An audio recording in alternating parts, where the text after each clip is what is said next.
So let's compare ePubs with PDF documents. They're very much the same. On the left side, we have an ePub where you can see there's some animation going on there. That's primarily one of the functionalities that you can do with an ePub. You can thumb around through it and add all kinds of fun little animation to it, but I'm going to go through some of the other features of an ePub and a PDF as well. You cannot copy the text on an ePub. I think that's an important distinction. So if you want some security, that would be the way to go.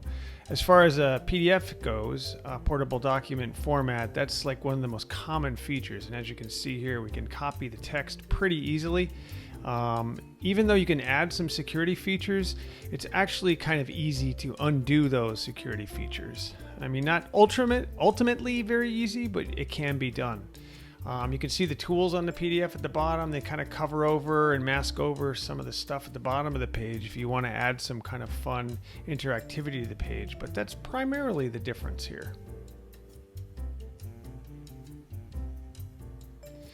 So let's take a closer look comparing the ePubs and PDFs. These are the basics of a PDF.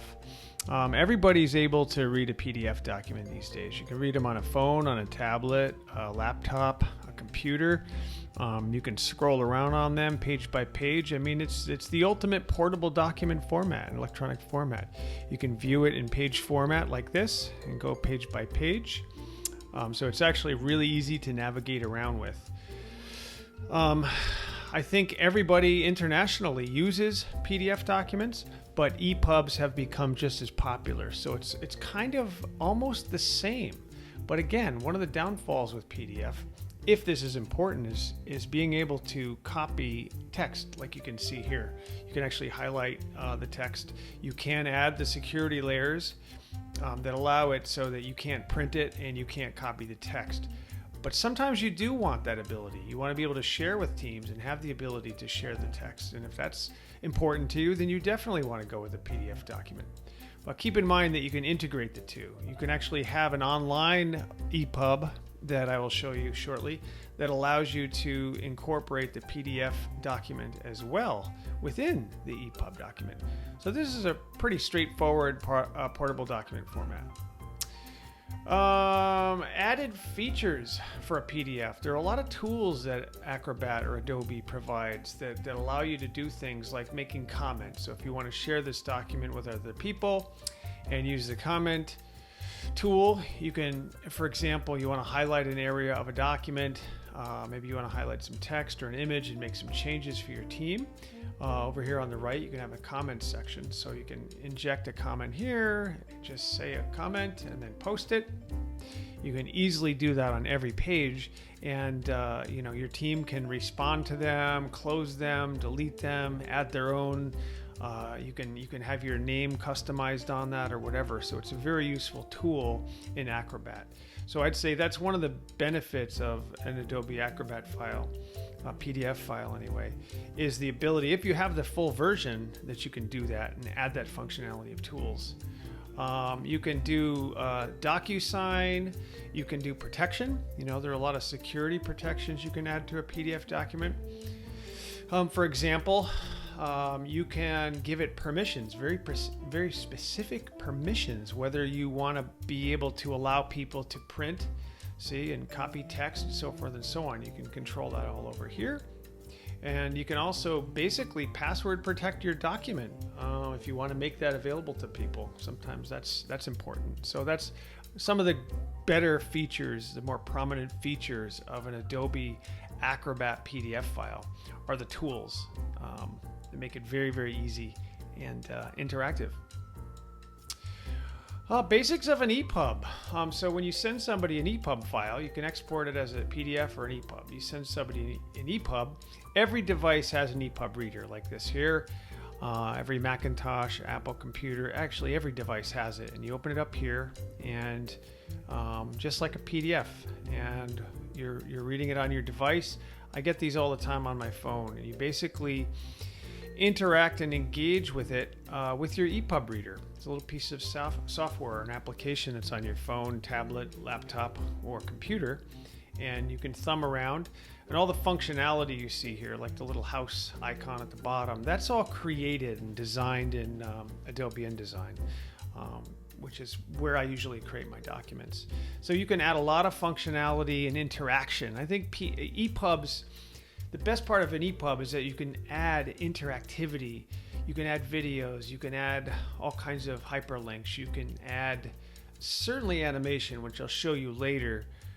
Very, very cool animations. I mean, they have some of their basic tools here where you can thumb around to the different pages, which is useful. But see, you can't copy the text. You can't print. See, there's no print functionality. There's searching. You can do searching for information on an EPUB, which can be handy.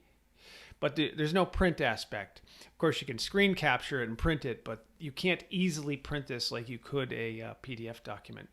And you can't really highlight the text, even though it highlights here. It doesn't easily copy and paste over. Actually, I stand corrected. On an EPUB like this, you probably can on an EPUB file.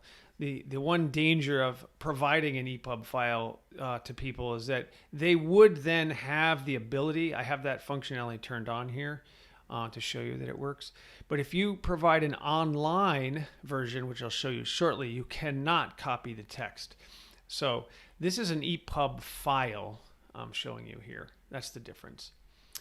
So let's go on to the basic online characteristics of an EPUB that I was just talking about here. And this is hosted on Adobe's engine driver, and you provide a web link, and you're able to engage in this on any web browser, which is great because that means you don't have to worry about an EPUB reader on your device. You have all the functionality here on the bottom where you can thumb around with all of your pages. You can zoom in and zoom out, and again, all on a web browser. If it's on a phone, a tablet, a laptop, or a computer, you can do all the same stuff right online. But you can see all the basic tools here with the online ePub. Let's see what else. Yeah, we talked about navigating here. You have the animation, see how things kind of pop into view. I'm going to show you examples later of some really cool animation. You see the sharing. You can add a sharing characteristic here, so you can share it with people on your social media.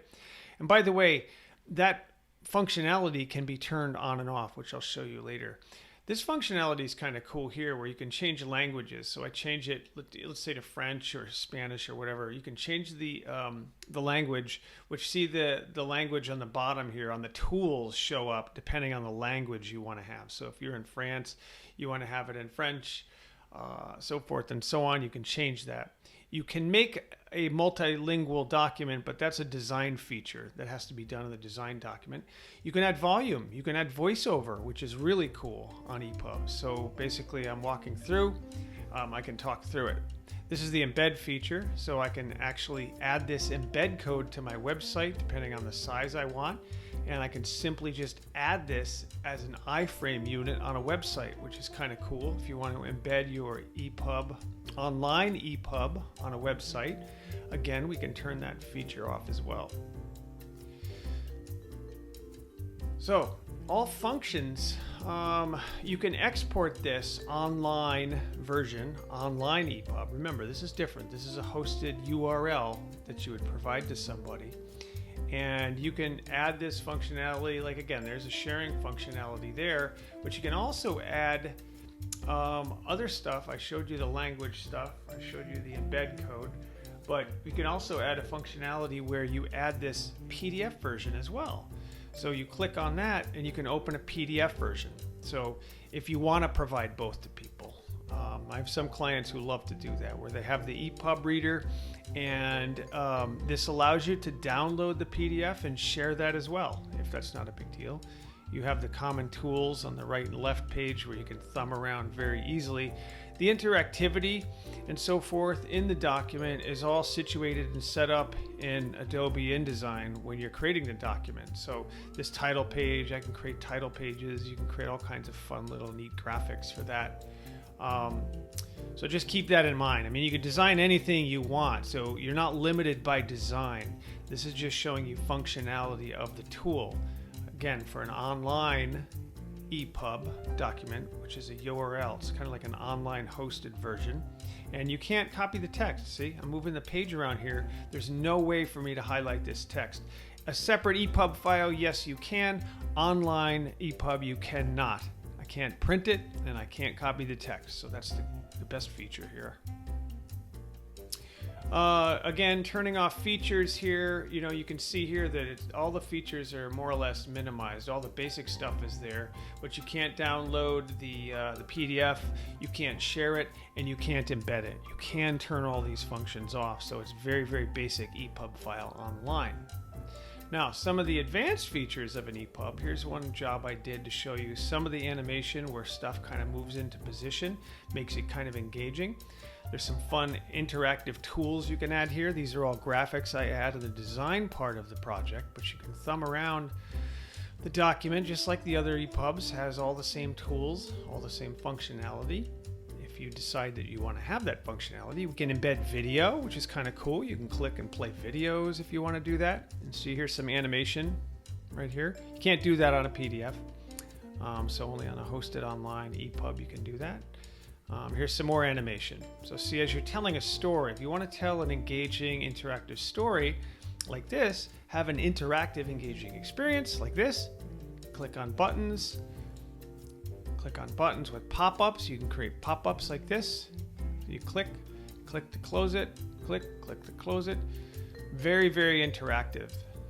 I think that's, again, one of the stronger components of an EPUB, an online hosted EPUB, which you can also do in an EPUB file too. Adding this level of sophisticated engagement. It acts like an app. So again, if you want to add some of this fun interactivity and engagement on your document, then an EPUB is definitely the way to go. So kind of think of it like a PDF on steroids. It just has a little bit extra power. Again, there's some basic animation, a little extra power that you can use for the EPUB and the online hosted EPUB. But there's some other fun stuff you can do with EPUBs too. Here's a poster we did of Morrisville and wanted to highlight some of the cool stuff that they can do in town. So again, we create the graphics. You can create hyperlinks and these little pop-ups, showing the all the different cool modern technological stuff they do in Morrisville. Again, click to pop it up and click to close it. And it works on a phone, a tablet, a laptop, or a computer. Again, EPUB. This is another benefit of the EPUB, hands down. Here's another document. You can create a sales document, which shows you, again, basic document, but allows you, again, the functionality here to show the CIO journey. Step 1, 2, 3, 4, so forth and so on. Highly interactive, highly engaging. Again, that's the benefit of an EPUB document compared to a PDF. So I hope that sheds some information on those. They're very basic, but should give you a good preview.